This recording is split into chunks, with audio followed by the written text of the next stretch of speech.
What's good in the hood, YouTube? This is Crazy Samurai 31 here, bringing another video. Today I'm bringing a video on Kamen Rider Build Episode 2.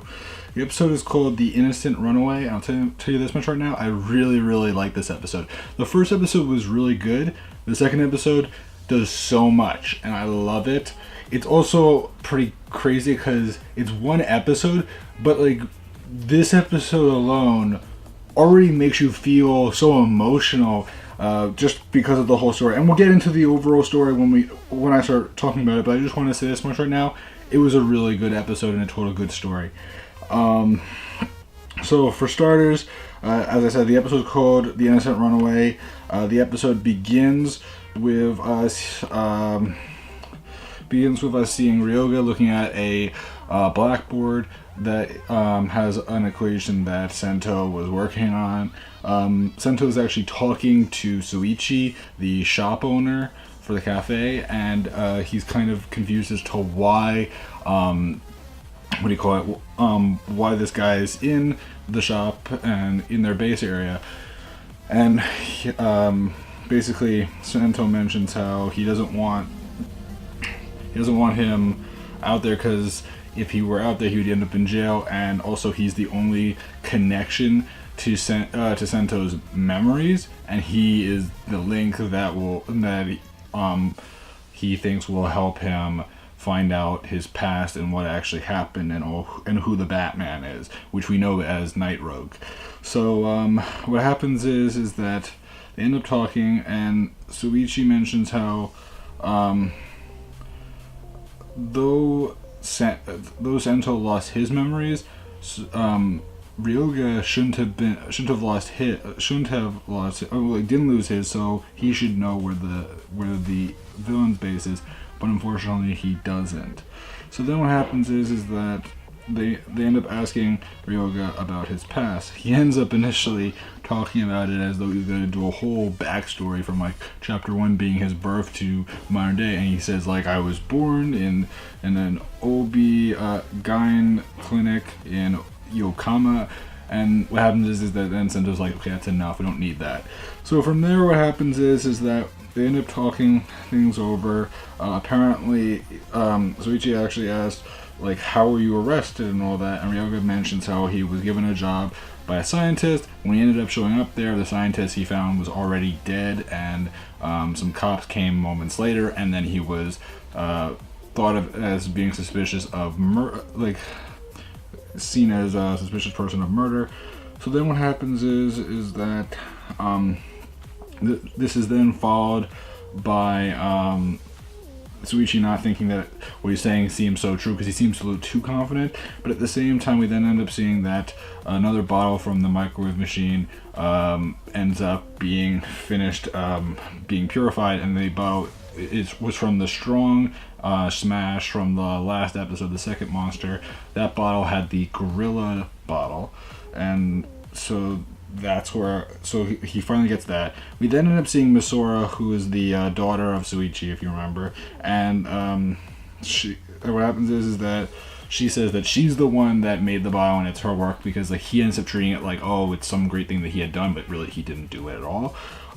So then from there, Ryoga asks who she is, and she has the same thing, and then from there what happens is that they end up discussing things, and Sento questions how the murder and the escape that happened connect to each other, because the murder of the scientist and the escape that happened previously. So that's when we end up meeting Sawa. If you remember her, she was the journalist from the previous episode, and she ends up saying that she thinks she can help, so she's going to dig up some information, but in exchange for that she wants to do an article, and at the same time they don't want to do it, but she ends up saying that, you know, she could just as easily go out and give up his identity. And the reason why she knows where they are is because the day that during the last episode when he fought the Spike Smash, he ended up dropping a matchbox when he removed his transformation, and that led her to the cafe. Also, Suichi left the door open, meaning that she was able to get in with no problem at all. So she knew that she could just get in and find them. So basically, they were stuck.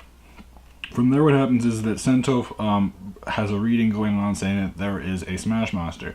There is none, but what happens is that we end up seeing the Guardians. The Guardians are like the robots that are the patrol units that the Institute uses. You may remember them from the past episode. They were the guys on bikes when Sento was riding away with Ryoga. So those guys end up chasing after Build. He ends up fighting a bunch of them, and then at one point he ends up de-transforming and looking like himself. The thing is, they don't know that he is both Kamen Rider Build and Sento, so they look at him and they think that he's just some random person and decide not to do anything. So from there, what ends up happening is that we see in the meantime that Ryoga has been handcuffed to a kind of pole or beam or whatever, and Mizora is watching him, and what happens is that she shows him this chart about how the Smash Monsters work and how she's able to purify them. She's the only one, and so she is instructed to purify another one and goes off. In the meantime, what happens is that Ryoga ends up calling up a girl that he has a strong affection for, and he ends up calling her up. But the thing is that she is screaming in terror, and it's because of the fact that she is being put into an experiment similar to what he was put into, similar to what Sento was put in, and all the other Smash Monsters. So at that point, he realizes, and then what happens is that we hear Night Rogue talking to Ryoga, basically saying, "Oh, I'll give her to you, don't worry." And he says it in his kind of monstrous voice that basically makes him really annoyed. And you have to remember that the phone that he only has because Mizora actually leaves it on the ground, and he manages to use his feet to call Kasumi, who's this girl. And the girl, by the way, her last name is Ogra. So what happens is that from there, he ends up escaping when Mizora's not in the room, and manages to get on the bike and also takes her phone. But so then what happens is that from there we end up seeing Sento at the Institute, where the people at work, including Gentaku, are looking at a TV report about Kamen Rider Build. They're showing this report, and what happens is that Gentaku's talking poorly about Kamen Rider Build and how he's a menace and a fugitive, and basically at one point or another, Mizora ends up contacting Sento, basically saying that Ryoga had gotten away and that he took Mizora's phone, and that he should use the GPS tracking in her phone to locate where Ryoga is. So that's what he ends up doing. He ends up going off, and what happens is we end up seeing Ryoga, who has a flashback remembering how she blamed herself for Ryoga being banned for life from fighting, because he had decided to quit because he knew that he needed to. Well, he had done some bad things in order to get money to help her with her operation to make her, because she needed surgery. She was not in good health and she had become very thin. It wasn't very clear exactly as to what had happened, whether or not she was sick from a certain thing or not. But the point was that she was not in good health and that he really wanted to save her. So from there, and apparently she told him to go to the scientist, which the scientist's name was I'm trying to remember right now, Katsuragi. And so the thing is that from there we end up seeing Ryoga being met by some guardians, and at the same time Build ends up going to protect him. From there he ends up using his Voltec weapon, which he used previously as a sword. He actually, what he does is he removes the blade part from the actual handle of the sword, and then he reverses it and it becomes a gun weapon. So it becomes the Voltec break, and that's the gun mode of it. And so from there, the Guardians actually combine together to form a giant gun. Like, just imagine an enormous army forms a giant gun that's like a skyscraper's height.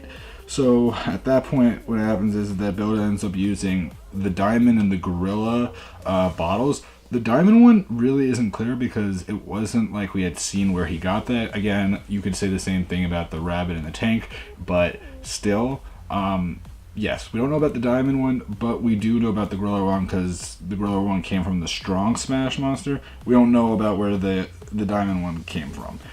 But anyway, that allows him to form the Dazzling Destroyer Gorillamon, which is the combination of the gorilla and the diamond, so it's that name combination, and that's the perfect match. So then he analyzes the situation, planning to do a major attack to jump up and beat up the giant gun. At that point, Ryoga comes over and offers to let Bill get on, but he says, no, I need you to get going. So then at that point, Ryoga ends up getting going, and at that point, the gun falls after Ryoga. From there, the Guardian gun thing ends up actually trying to smash the building and nearly destroys it, but then eventually Bill does end up coming from behind and defeats the Guardian gun combination. From there, what happens is that Sento and Ryoga talk to each other because Ryoga had mentioned about the girl and about how he cares about how he's going after her, and Sento doesn't want him to do that, and how, like, you know, she was the reason that he had met the scientist, and basically he was really annoyed at, like, Sento's really annoyed at Ryoga for not telling him this in the first place. But what happens is that Ryoga ends up putting him in a headlock, basically tries to basically knock him out, and he does so. And then from there, Ryoga ends up going on his bike, traveling over to a field where he suddenly starts hearing Night Rogue's voice and says, and we end up seeing this monster. And this monster, Night Rogue basically says, you're looking at her right now, Kasumi. And the monster is Kasumi. It's the Burn Smash, which is this this Smash that unfortunately ended up being her. So she was actually turned into a Smash as well, and Ryoga doesn't want to hurt her. But at the same time, what happens is that Bill ends up coming over. He gets ready to attack her, and he actually plans on initially transforming.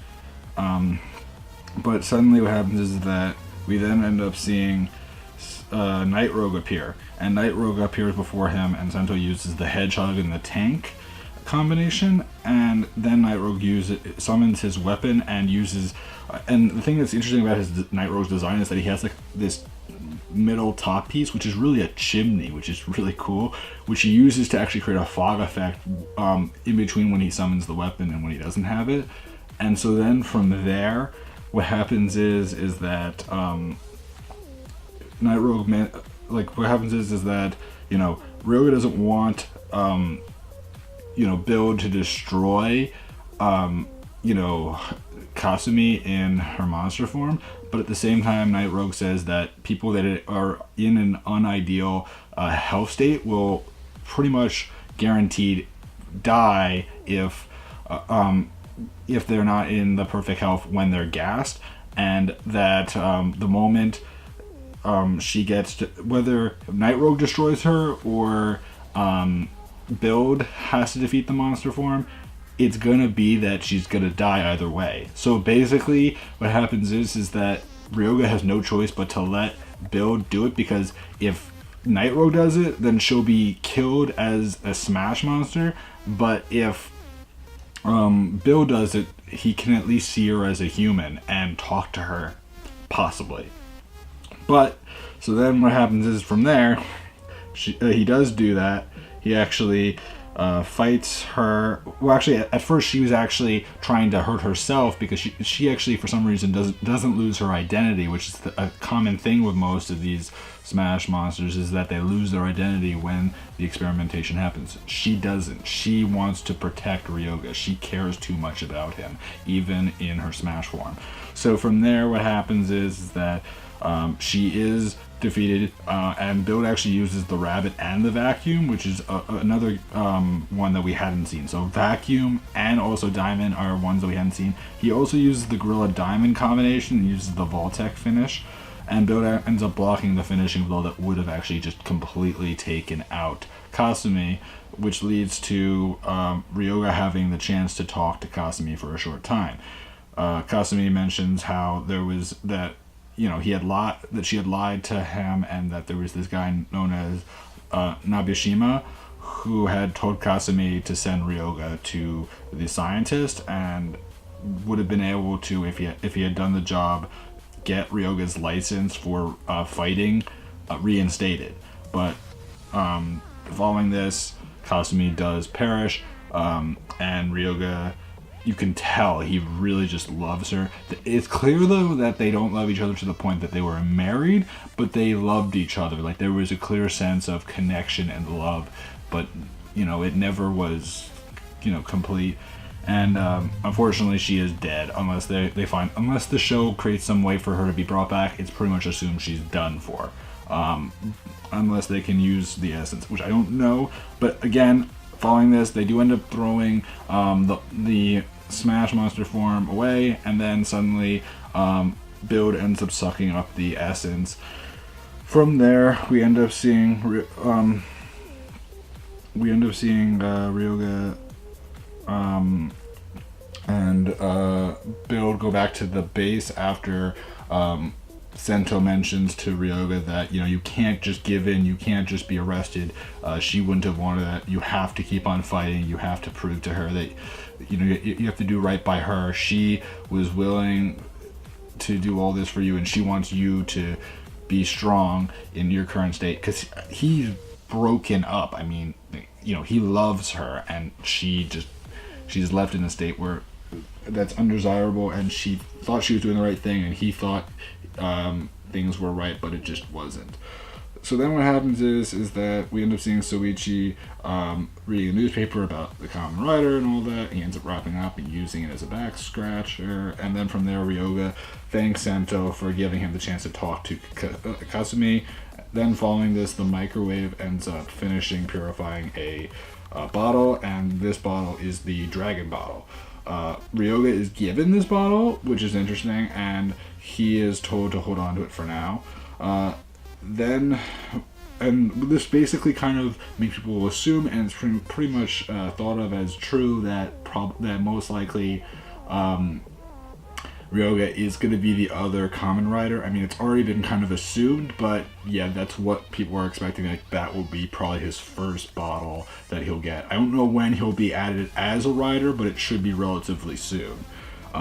So then from there, we end up seeing Sawa, who appears and says that she found out who the guy was that knocked out Ryoga when he was in prison.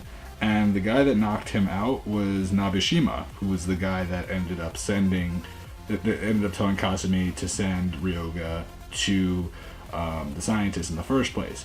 So at that point, they realized that Nabeshima is the link between the murder and the escape. And that's basically where the episode ends. From there, we do end up seeing the preview for the next episode. It shows off a couple of things for the story, one of them being a new combination, which will be for the flying smash, which is another smash that will give him the ability of flight, which will be very cool to see. Again, I don't really know much else about the next episode, but I'll tell you this much right now. I really am liking the show so far. 2 episodes in, I can't wait to see episode 3 a lot. It's so far been a really, really good show, and I can't wait to see what they'll do from here. Please remember to like, comment, subscribe, tell me what you guys think. I'd love to know your guys' opinions about this episode, and are you guys looking forward to seeing the future of the show? Do you think for a fact that Ryoga will be Kamen Rider Claws, which is the name of the secondary rider for the season? Also, what do you think of Night Rogue in this episode? And also, do you think that there'll be some way for them to bring back Kasumi, or do you think that she is completely destroyed and there's no way that they can bring her back ever? Please remember to like, comment, subscribe, and I'll see you guys in the next video. So until then, guys, I'm Crazy Sarah 71, and goodbye, guys.